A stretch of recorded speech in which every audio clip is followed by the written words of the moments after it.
Radhe Radhe friends, जय Shri Krishna. Veena Deepak Soni YouTube channel में आप सभी का स्वागत है।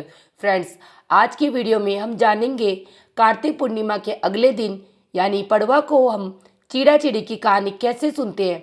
तो देखिए, चीड़ा चिड़ी की कहानी सुनने के लिए सबसे पहले हमें घर बनाना होता है। उसके लिए हमें आटा चाहिए होगा। आप आटे से, चावल से या खिल्ली से घर बना सकते हैं। एक लोटा जल हम ले लेंगे। भोग के लिए खीर बताशे हमें लेने हैं। साथ में ही खिचड़ी का दान जरूर किया जाता है, तो मूंग चावल की खिचड़ी हमें ले लेंगे। दक्षिणा में हमें यहाँ पर लेनी है। यथासंभव आप दक्षिणा ले लीजिएगा। तिलक करने के लिए रोली हम ले लेंगे और तिलक पर लगाने के लिए चावल तो जो खिचड़ी में है उनमें से हम ले लेंगे। इसके साथ ही हमें दीपक चाहिए होंगे। आप 5, 7, 2 दीपक ले लीजिएगा। बाकी आप चाहे तो 1-2 कैंडल भी आप ले सकते हैं। 2 दीपक जरूर ले लीजिएगा। इसके साथ हम आटा ले लेंगे। चीड़ा चिड़ी बनाने के लिए जो आटा आप लेंगे इसमें नमक नहीं डालना है, बगैर नमक का आटा में गूंद लेंगे। ये सारा सामान हमें चाहिए होगा। उसके बाद यहाँ पर भी हम घर बनाएंगे, वहाँ पर हमें मकान बनाएंगे। उस जगह को अच्छे से साफ कर लेंगे। उसके बाद आटे से हम मकान बनाएंगे। देखिए, शास्त्रों के अनुसार अगर कार्तिक पूर्णिमा के अगले दिन चीड़ा चिड़ी की कहानी सुनी जाती है, यह मकान बनाया जाता है, तो अपना घर बनाने का जो सपना है वह अतिशीघ्र पूर्ण हो जाता है।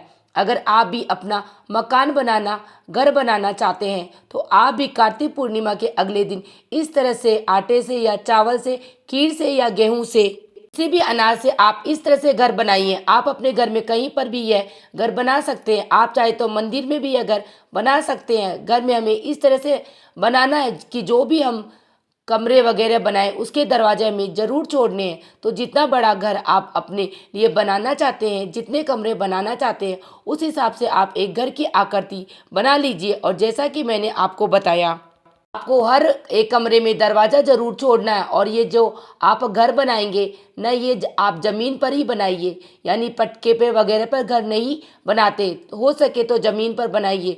खुली ज़मीन नहीं हो तो आप फिर पाटे पर वगैरह यूज़ कर सकते हैं। वैसे घर अगर सीधा ज़मीन पर बनाए तो ज़्यादा ठीक है। ज़मीन को साफ करके फिर आप बना लीजिएगा। तो इस तरह से हम एक घर बना लेंगे जैसे कि मैंने आपको बताया। आप चाहे तो मंदिर भी आप ये घर बना सकते हैं, या अपने घर में भी तुलसी जी के सामने, आंगन में, मंदिर के सामने, कहीं पर भी ये घर बना सकते हैं। घर बनाने के बाद हम आटे से चीड़ा चिड़ी बना लेंगे। तो चीड़ा चिड़ी की आकृति मात्र बना लेंगे। इसमें बहुत कलाकारी करने की जरूरत नहीं है। ऐसी भी आकृति आपसे बन जाए, आप बस बना लेना कि ये एक पक्षी है। तो यहाँ पर चिड़ा बना लिया है। चिड़िया में इससे थोड़ी सी पतली बना लेंगे ताकि हमें लगे कि हाँ, ये मतलब नर मादा का थोड़ा फर्क हमें महसूस हो जाए। यहाँ पर हमने चिड़िया बना ली है, चिड़ा बना लिया है। दोनों को घर के बिल्कुल बीच में हमें बिठा देंगे। तो यहाँ पर हम बीच में विराजमान कर दिया। उसके बाद घर के हर कोने में दिया रखना है। घर के हर कोने में प्रकाश होना चाहिए। तो चारों कोनों में दिया रख देंगे। बीच में हमें एक दिया रखना है। इसके बाद बाहर की तरफ आप चाहे तो दिया रख दीजिए, या गेट पर जो मेन गेट है उस पर मोमबत्ती भी, आप कैंडल भी रख सकते हैं। जल के छींटे लगाकर पहले हम शुद्धिकरण कर लेंगे। उसके बाद जितने भी दिए हमने रखे हैं सभी को जला लेंगे। हाथ में जोड़कर प्रार्थना करेंगे, हे भगवान श्री हरि, आज मैं आपके निमित्त यह पूजा कर रही हूँ।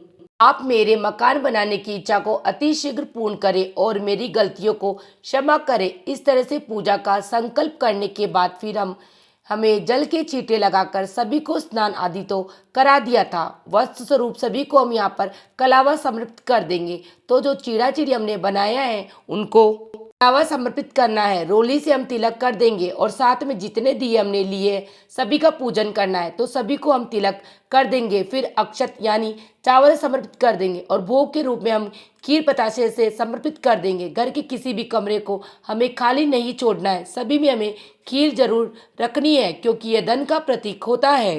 चीड़ा चिड़ी को भी हम खीर बताशे का भोग हम समृद्ध कर देंगे। इस दिन दाल चावल की खिचड़ी का दान करना बहुत ही शुभ माना जाता है। और ठाकुर जी को भी दाल चावल की खिचड़ी का भी भोग लगाया जाता है। तो दाल चावल की खिचड़ी आप चाहे तो बना के समृद्ध कर सकते हैं या साबुत दाल चावल आप समृद्ध कर सकते हैं। उसके बाद फिर हम यथासंभव दक्षिणा समर्पित कर देंगे, फिर हम 1 लोटा जल समर्पित कर देंगे और इसके बाद हम चीड़ा चिड़ी की कहानी सुनेंगे। तो थोड़ी सी खिचड़ी हमें हाथ में लेकर यानी दाल चावल हाथ में लेकर फिर हम चीड़ा चिड़ी की कहानी सुनेंगे। चीड़ा चिड़ी की कहानी का वीडियो आपको अलग से मिल जाएगा, लिंक मैं आपको डिस्क्रिप्शन में दे दूंगी, क्योंकि अगर यहीं पर मैं कहानी सुनाऊंगी तो वीडियो लंबा हो जाएगा, इसलिए कहानी का वीडियो मैं अलग से डाल दूंगी। कहानी सुनने के बाद थोड़ी सी खिचड़ी हम चीड़ा चिड़ी को समर्पित कर देंगे, थोड़ी थोड़ी जल के लोटे में डाल देंगे। बाकी खिचड़ी जो हमने दान की हुई खिचड़ी है उसी में हम रख देंगे। इस तरह से हमारी चीड़ा चिड़ी की कहानी पूरी हो जाएगी। कहानी पूर्ण होने के बाद हाथ जोड़कर पूजा में रही कमियों के लिए क्षमा याचना करेंगे। अपनी मनोकामना को पूर्ण करने के लिए भगवान से प्रार्थना करेंगे। इसके बाद जो जल का लोटा है वो हम सूर्य देवता को अर्घ दे देंगे। जो भी खीर पताशे हमने चढ़ाया है, खीर पताशे का प्रसाद घर के सभी सदस्यों को बांट देंगे और जो खिचड़ी का प्रसाद हमने लिया है, जो खिचड़ी का भोग हमने चढ़ाया था और जो दक्षिणा है ये हम दान कर देंगे।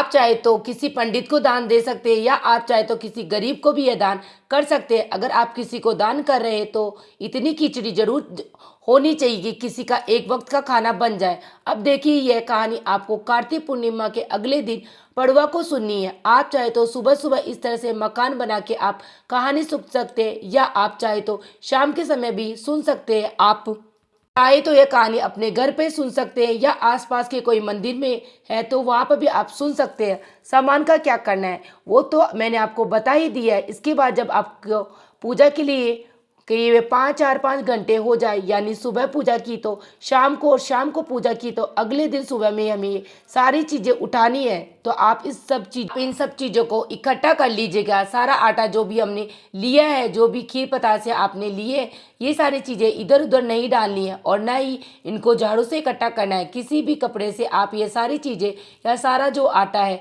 वगैरह है वो किसी भी कपड़े से आप इकट्ठा कर लीजिएगा। सब चीज़ों को एक साथ इकट्ठा करने के बाद आप ये चीज़ें चींटियों को खिला सकते हैं या आटा आप चाहे तो आप गाय को खिला सकते हैं या आपके घर के आसपास कोई नदी तालाब तो आप ये आटा जो मछलियाँ होती है उनको भी खिला सकते हैं। इस तरह से अपने इस घर को उठा लेंगे और अगर आपने मंदिर वगैरह में पूजा की है तो फिर आपको घर को उठाना नहीं है। आप एजिटी इस मंदिर में घर बना के आ जाइए। आप चाहे घर में बना सकते हैं अपने या आप चाहे तो मंदिर में बना सकते हैं। शास्त्रों के अनुसार जो भी इस घर को बनाता है उसका अपना घर बनाने की जो कामना है वह बहुत ही जल्दी पूर्ण होती है। तो अगर आप भी अपना घर बनाना चाहते हैं तो आप कार्तिक पूर्णिमा के अगले दिन पड़वा को आप चीड़ा चिड़ी की यह कहानी जरूर सुने और यह आप जरूर बनाइए। देखिए जो लोग कार्तिक स्नान करते हैं वो तो यह कहानी जरूर सुनते हैं, क्योंकि चीड़ा चिड़ी की कहानी सुनने के बाद ही कार्तिक स्नान पूरा होता है। वो तो सुनेंगे ही सुनेंगे। लेकिन अगर आपने कार्तिक स्नान भी नहीं किया है और आप अपना घर बनाना चाहते हैं तो अपने घर के सपने को पूरा करने के लिए आप यह घर बनाकर चीड़ा चिड़ी की कहानी जरूर सुनिए, ताकि आपका घर अति शीघ्र बनकर तैयार हो जाए। फ्रेंड्स, चीड़ा चिड़ी की कहानी के विषय में संपूर्ण जानकारी मैंने दे दी है, लेकिन फिर भी अगर आपका कोई डाउट है तो आप कमेंट करके पूछ सकते हैं। मैं रिप्लाई करने की पूरी कोशिश करूंगी। और आपको यह वीडियो कैसा लगा कमेंट करके ज़रूर बताना। अगर ये वीडियो आपको पसंद आया और वीडियो आपके लिए थोड़ा सा भी यूज़फुल है तो प्लीज़ वीडियो को लाइक कर लेना और चैनल को सब्सक्राइब कर लेना और चीड़ा चिड़ी की कहानी जरूर सुनना। लिंक मैं आपको डिस्क्रिप्शन में मिल जाएगा। तो फिर मिलते हैं किसी और वीडियो में, तब तक के लिए जय श्री कृष्णा, राधे राधे फ्रेंड्स।